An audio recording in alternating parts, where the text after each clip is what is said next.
में राजस्थान बड़े करीब से चूक गया था। राजस्थान में हम लोग 12 सीटों पे तीसरे नंबर पर है और 3 सीटों पे दूसरे नंबर पे, लेकिन हमारा प्रयास है कि हम हरियाणा नहीं चूकेंगे। तो एक जो किसान का मेरा गठजोड़ हुआ है, जो जिसकी नींव मान्यवर काशीराम साहब और ताऊ देवीलाल जी ने रखी थी। हम नौजवान लोग हैं, मेरे बाईं तरफ सूर्य प्रकाश खड़ा है, मेरी तरफ दाईं तरफ रोहित है। हम नौजवान लोगों ने बीड़ा उठाया है कि अब हम किसी और के भरोसे पे नहीं रहेंगे, हम अपनी लड़ाई खुद लड़ेंगे। और मेरा ये मानना है कि नौजवान जब जब खड़ा हुआ, इतिहास गवाह है, जब शहीद आजम भगत सिंह खड़े हुए थे तो देश से गोरे भाग गए थे। यहाँ जो सरकारें आज उपस्थित है, इनको भी सबक सिखाना है और अपने लोगों को मौका देना है।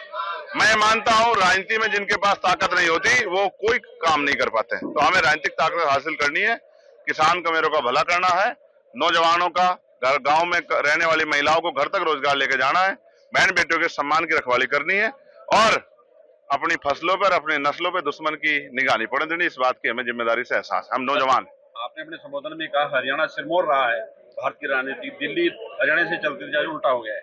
हरियाणा जब इकट्ठा था और हरियाणा की लीडरशिप और उत्तर प्रदेश की लीडरशिप जब इकट्ठी हो गए, माननीय काशीराम साहब हमारे बड़े नेता थे, जब वो इकट्ठे होकर काम करते थे। आज भी मेरे याद है कि बोट क्लब की रैलियां क्यों बंद हुई, इसलिए बंद हुई कि बोट क्लब पर जब हमने अपनी ताकत दिखाई तो हमारी रैलियां भी वहां होनी बंद होगी। ये विरोध की आवाज थी। पहले हरियाणा तय करता था, उत्तर प्रदेश तय करता, दिल्ली कुर्सी पे कौन बैठेगा। अब दिल्ली बैठे लोग जिसको चाहे बना दो, जिसको चाहे हटा दो। इससे यानी कि हरियाणा की हिम्मत कम हुई है। हम हरियाणा की हिम्मत नहीं कम होने देने के, हम हरियाणा में फिर क्षेत्रीय दलों को ताकत देंगे, जिससे कि बुनियादी समस्याओं पे लोगों का ध्यान पड़े। गांव में क्या समस्या दिल्ली को क्या पता, खेत में क्या समस्या दिल्ली को क्या पता है।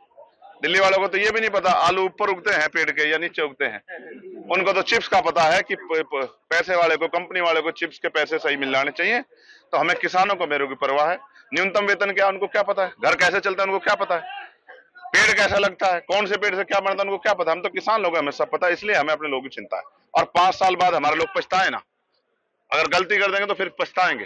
गुलामी की बेड़ियां भी काटनी है, भाईचारा बनाना है, फिर किसके पास जाकर रोएंगे, तो अपनी ताकत बनानी, इसलिए हम लोग मैदान में। आज गरीब का वोट चाहिए, इसलिए चंद्रशेखर की तो जरूरत है, परंतु नेतृत्व मानने को बहुत सारी पार्टियां, बहुत सारे नेता है। जिन पार्टियों में नई नेतृत्व को सम्मान हो रहा है, उन पार्टियों के हाल वैसे ही होंगे।